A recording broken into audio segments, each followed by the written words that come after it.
نہ ہو طغیان مشتاقی تو میں رہتا نہیں باقی، کہ میری زندگی کیا ہے یہی طغیان مشتاقی۔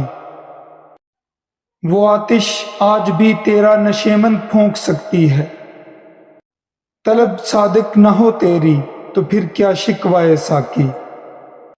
اقبال کے نزدیک زندگی اور موت میں فرق جذبہ عشق سے ظاہر ہوتا ہے۔ ایسی زندگی جس میں سیلاب کا سا تند و تیز جذبہ نہ ہو وہ موت سے مشابہ ہے۔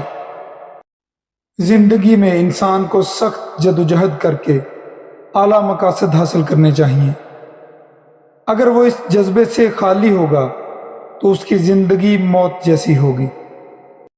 آپ فرماتے ہیں تو ساقی سے شراب نہ ملنے کا شکوہ کر رہا ہے، لیکن ساقی تجھے اس لیے شراب نہیں دیتا کہ تیری طلب سچی نہیں ہے، تو اس سے شراب لینا ہی نہیں چاہتا۔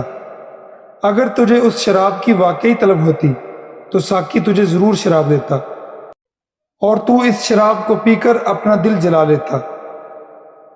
مسلمان خدا سے شکوہ کرتے ہیں کہ خدا نے انہیں ترقیات سے محروم کر رکھا ہے اور یورپ کی طاقتیں دنیا پر چھا گئی ہیں، لیکن در حقیقت مسلمانوں میں اب وہ جذبہ طلب باقی نہیں رہا۔ چنانچہ خدا انہیں کیا عطا کرے؟ خدا تو طلب کرنے والوں کو نعمتیں عطا کرتا ہے۔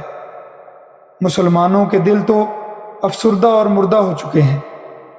انہیں اگر کچھ حاصل ہو سکتا ہے تو سچی طلب کے ذریعے، یعنی جدوجہد اور عمل سے۔